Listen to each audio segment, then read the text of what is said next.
আরো খবর জানাতে এই মুহূর্তে লালমনিরহাটের কাউনিয়া ব্রিজ এলাকায় আছেন সহকর্মী আহমেদ সালেহীন, রংপুরের মহিপুরে আছেন নাজমুল ইসলাম নিশাত, গাইবান্ধার সুন্দরগঞ্জে আছেন বিপ্লব ইসলাম এবং কুড়িগ্রামের রাজারহাটে আছেন সহকর্মী বাদশাহ সৈকত। সরাসরি শুরুতেই যাচ্ছি সালেহীনের কাছে। সালেহীন, আমি এই মুহূর্তে অবস্থান করছি তিস্তা নদীর ঠিক মাঝখানে, যেখানে চর জেগেছে। প্রাকৃতিক নিয়মে এই পানি না শুকালেও শুষ্ক মৌসুমের আগেই যে ভারতের যে আগ্রাসন, ভারতের যে নদী শাসনের প্রভাবে যে তিস্তা নদী শুকিয়েছে, ঠিক সেই চরের মধ্যে আমি দাঁড়িয়ে আছি, যেখানে আজকে অনুষ্ঠিত হতে যাচ্ছে ভিন্নধর্মী এক প্রতিবাদ। যে প্রতিবাদটি হচ্ছে ভারতের এই আগ্রাসনের বিরুদ্ধে এবং ভারতের যে নদী শাসন করা, তিস্তা নদী শাসন করে তারা যে ব্যারেজ নির্মাণ করেছে এবং মানুষের এই উত্তরবঙ্গের মানুষকে যে নাজেহাল করছে পানির ন্যায্য হিস্সা না দিয়ে, তার প্রতিবাদের আজকের এই আয়োজন। তিস্তা নদী রক্ষা আন্দোলনের ব্যানারে এই অনুষ্ঠান অনুষ্ঠিত হচ্ছে, এই আয়োজন অনুষ্ঠিত হচ্ছে, যেখানে আজকে দুপুর 2টায় জনতার সমাবেশ অনুষ্ঠিত হওয়ার কথা, কিন্তু এখনও শুরু হয়নি, যেহেতু প্রচণ্ড গরম চরের মাঝখানে যে উত্তপ্ত বালু আর রোদের কারণে মানুষ জড়ো হতে কষ্ট হচ্ছে দেখে সেই সমাবেশটা এখন শুরু হচ্ছে, যেটি 2 দিন ব্যাপী চলবে এবং আজ দুপুর 2টা থেকে শুরু হয়ে আগামীকাল রাতে, গভীর রাতে গিয়ে শেষ হবে। দিন রাত এই অনুষ্ঠানটি অনুষ্ঠিত হবে এইখানকে, যেটা হচ্ছে যে আন্তর্জাতিকভাবে এই প্রতিবাদ মানুষের কাছে, আন্তর্জাতিক মহলে এর প্রতিবাদ পৌঁছে দিয়ে, যে আন্তর্জাতিক আইন লঙ্ঘন করে ভারত তিস্তা ব্যারেজ নির্মাণ করেছিল এবং মানুষের বাংলাদেশের পানি যে ন্যায্য হিস্সা যেটি তারা পাওনা সেটি দিচ্ছে না, তার প্রতিবাদটি আসলে জানানো হচ্ছে। এখানে কিন্তু বিভিন্ন রকমের ব্যানার, প্ল্যাকার্ড হাতে সাধারণ মানুষ এখানে জড়ো হচ্ছেন উত্তরবঙ্গের, এবং এই জনপদের মানুষ আজকে এই সমাবেশে যুক্ত হচ্ছেন, যেখানে বিভিন্ন ধরনের প্যান্ডেল করা হয়েছে, তাঁবু করা হয়েছে।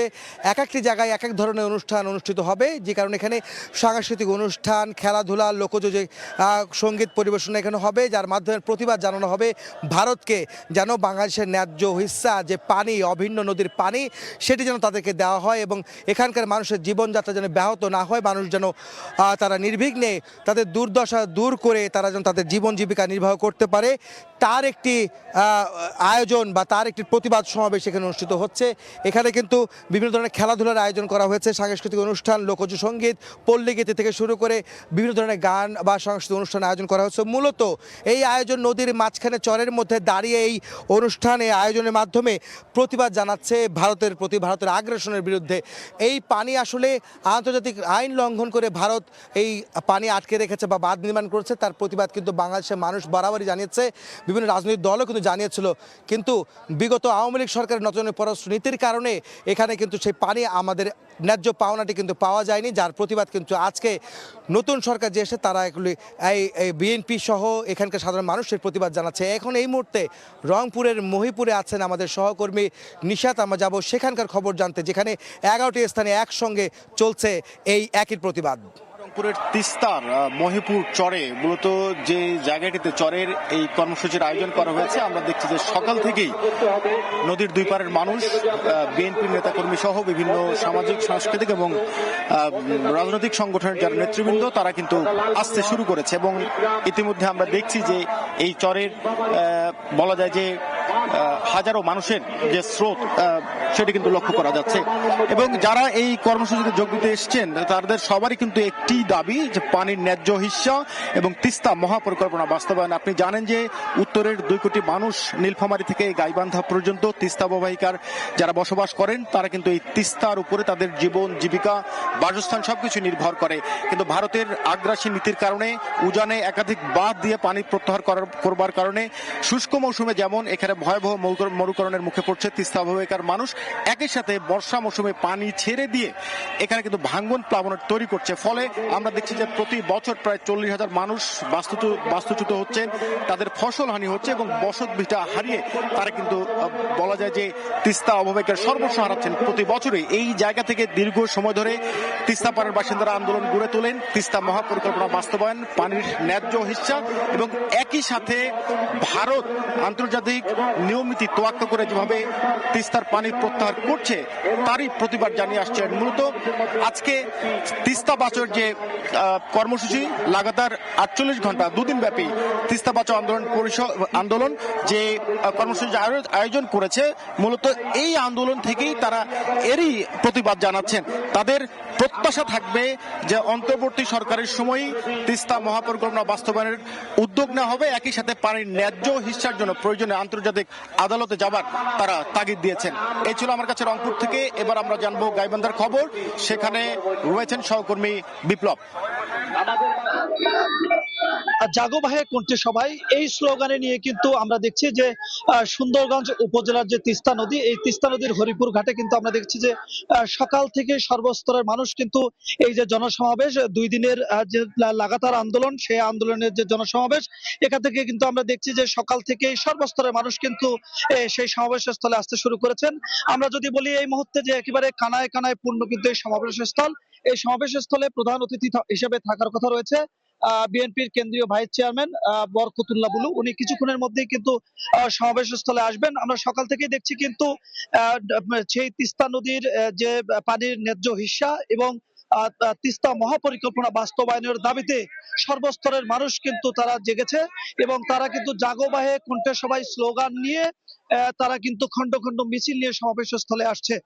তারা যেটি বলছে যে ভরা মৌসুমে যখন ভরা বর্ষা মৌসুম থাকে তখন কিন্তু পার্শ্ববর্তী দেশ ভারত থেকে পানি দেওয়া হয়, যে কারণে তারা কিন্তু এই দুকুল চেপিয়ে কিন্তু তারা বন্যার কবলে পড়ে যায়, তাদের ফসল নষ্ট হয়, তাদের ঘর বাড়ি বিধ্বস্ত হয় এবং শুকনো মৌসুমে কিন্তু তারা একেবারে মরুভূমির আকার ধারণ করে এই তিস্তা নদী। তারা যেটি বলছেন যে এই নদীতে সার্বক্ষণিক যে পানি রাখার যে ন্যায্য হিস্যা, তারা সেই ন্যায্য হিস্যাটা চাচ্ছেন। পাশাপাশি ভাঙন প্রতিরোধ সহ তিস্তা নদীর যে দুই কুল বাঁধা এবং নদীর নদীর ড্রেজিং, সেই ড্রেজিং করে তিস্তা মহাপরিকল্পনা বাস্তবায়নের কিন্তু তারা দাবি করছেন। এইটি সর্বস্তরের মহলের দাবি হয়ে উঠেছে।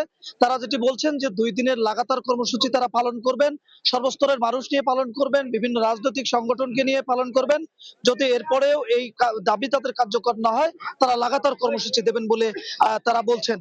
এই ছিল গাইবান্ধার জনসমাবেশ স্থলের সর্বশেষ খবর। আমরা এখন যাব কুড়িগ্রামে, সেখানে আছেন সহকর্মী বাদশা সৈকত। কুড়িগ্রামের যে রাজারহাট উপজেলার তিস্তার অববাহিকার বুড়িরপাট এলাকা রয়েছে, সেই এলাকায় আমি রয়েছে। আসলে এখানে জনতার সমাবেশের আয়োজন করা হয়েছে বিএনপির পক্ষ থেকে এবং এখানে কেন্দ্রীয় নেতা মোয়াজ্জেম হোসেন আলাল এখানে উপস্থিত হবেন। এবং যে কথাটি বলে রাখি যে কুড়িগ্রামের যে তিস্তার অববাহিকা, সেটি হলো যে বাংলাদেশের অভ্যন্তরে যে 115 কিলোমিটার পথ পাড়ি দিয়েছে তিস্তা, তার মধ্যে কিন্তু 40 কিলোমিটার পথ অতিবাহিত করেছে এই কুড়িগ্রাম জেলার উপর দিয়ে। বিশেষ করে কুড়িগ্রামের রাজারহাট, উলিপুর এবং চিলমারিতে গিয়ে এটি ব্রহ্মপুত্রের সাথে মিলিত হয়েছে। কিন্তু এই প্রতি বছর কিন্তু এই যে 40 কিলোমিটার এলাকা জুড়ে যে দুই পারের মানুষ, হাজার হাজার মানুষ কিন্তু এই তিস্তার ভাঙ্গনের কবলে পড়ে নিঃস্ব হয়ে পড়ে এবং তাদের ঘর বাড়ি হারায়। অন্যদিকে যে শুকনো মৌসুম, সেই শুকনো মৌসুমে কিন্তু তারা দেখা যায় যে তারা নদীতে পানি পায় না এবং তাদের ফসলের হানি হয়। এরকম একটি পরিস্থিতিতে কিন্তু এখানকার মানুষ বসবাস করছে এবং এখানকার মানুষ দীর্ঘদিন থেকে এই দাবি জানিয়ে আসছে যে আসলে তিস্তা মহাপরিকল্পনা বাস্তবায়ন না হলে আসলে তাদের যে দুঃখ দুর্দশা, এটি লাঘব হবে না। এই কারণে যে আন্দোলন নেওয়া হয়েছে, তিস্তা নদী রক্ষা আন্দোলন, সেই আন্দোলনের যে আয়োজন করা হয়েছে সেখানে কিন্তু স্থানীয়রা আসতে শুরু করেছেন ইতিমধ্যেই। এখানে যে প্রধান বক্তা, যে প্রধান অতিথি রয়েছেন মির্জা ফখরুল ইসলাম আলমগীর, যিনি আসলে এখানে প্রজেক্টরের মাধ্যমে যে বক্তব্য দিবেন, সেই বক্তব্যের পর কিন্তু এখানকার যে স্থানীয় যে মূল আলোচনা, সেটি কিন্তু অনুষ্ঠিত হবে। তারপরে এখানে কিন্তু আসলে আগামীকাল পর্যন্ত এখানে কিন্তু সেই আয়োজন করা হয়েছে এবং এখানকার যারা আসবেন স্থানীয় মানুষ এবং দূর দূরান্ত থেকে, তাদের জন্য আসলে খেচুড়িরও আয়োজন করা হয়েছে। এই ছিল কুড়িগ্রামের তিস্তাপাড়ের সর্বশেষ। তিস্তা আন্দোলনের খবর জানাচ্ছিলেন সহকর্মীরা।